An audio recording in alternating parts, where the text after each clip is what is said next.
நீ எடுக்கல சொல்லு.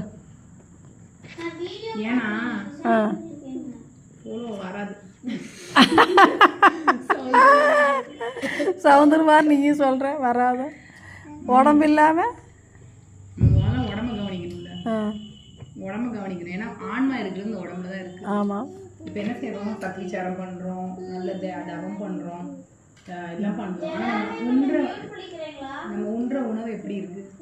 காலைல மலம் கழிக்க கூட நமக்கு தெரிய மாட்டேங்குது. சாப்பிட்டதுக்கு மலம் ஒரு ஒரு ஏதாவது ஒரு இது இல்லாமல் போக மாட்டேங்குது. அது இயல்பாக போகிற உடனே நம்மளுக்கு போக மாட்டேங்குது. ஆமாம் ஆமாம். ஏன் போகல? ஏன் போகல? அந்தளவுக்கு நம்ம கேவலமாக சாப்பிடுவோம்னு அர்த்தம். சாப்பிட்றப்பும் கவனமாக நொறுங்கி சாப்பிடணும். அந்த நேரமே இல்லை யாருக்குமே. நேரம் இருக்கிறவனுக்கும் நேரம் இல்லை. அதான் உடம்புக்கு நம்ம முக்கியத்துவம் கொடுத்து நம்ம உடம்பு தான் அப்படின்னு சொல்ல வரல. அதுக்குண்டான மரியாதை கொடுக்கணும்ல. உடம்புக்கு மரியாதை கொடுக்கணும், முக்கியத்துவம் கொடுத்து நான் அதுக்காக தோசை இட்லி அது சாப்பிடணும் அப்படின்னு சொல்ல. சாப்பிட்றத ஒழுங்காக சாப்பிடணும். இப்போ எல்லாமே கெட்டு போச்சு.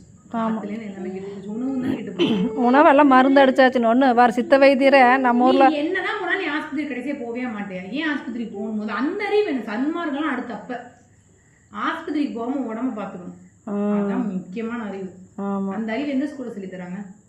எந்த ஸ்கூல்ல அந்த அறிவு சொல்லி தராங்க? நீ வேற எதுவுமே எனக்கு வேண்டாம். என் பிள்ளைங்களுக்கு உடம்புல மருந்து இல்லாம அந்த உடம்ப அவங்களே பார்த்துக்கணும் அப்படின்ற அறிவு எங்க இருக்கு?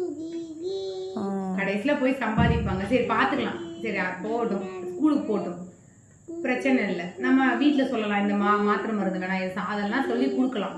கடைசியா போய் வேலைக்கு போவாங்க. வேலைக்கு போனதுக்கு என்ன செய்வாங்க? வேலைக்கு போனவுடனே அவன் நினைச்சா செய்ய முடியுமா?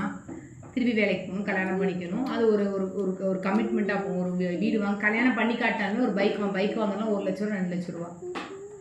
இது நம்ம ஒரு சுழற்சிக்கு போயிடும் திருப்பியும். ஆமாம். உனக்கு பிடிச்சதும் பண்ண முடியாது. நிறைய அதில் பெரிய இது இருக்குது. ஏன் நம்ம ஊரில் ஒரு சித்த வைத்தியம் இருப்பா, இதே காட்டுக்குள்ளே போய் மூலிகள் இருக்குதுன்னு தனியாக வீடு கட்டி இருந்தார். எல்லாம் பிளாட் போட்டெல்லாம் பிரித்து வீடு கட்டிட்டாங்களா, மூலிகள் இப்போ இல்லையா?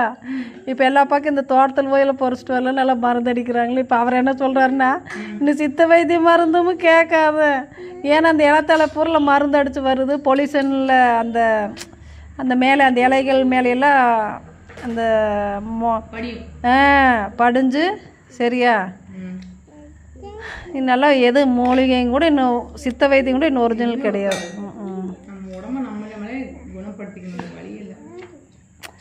அதுதான்ப்பா கரிசலாங்கண்ணி ஐயா சொல்கிற வள்ளலார் ஐயா சொல்கிற மாதிரி கரிசலாங்கண்ணி ஒன்று மட்டும் மருந்து இல்லாமல்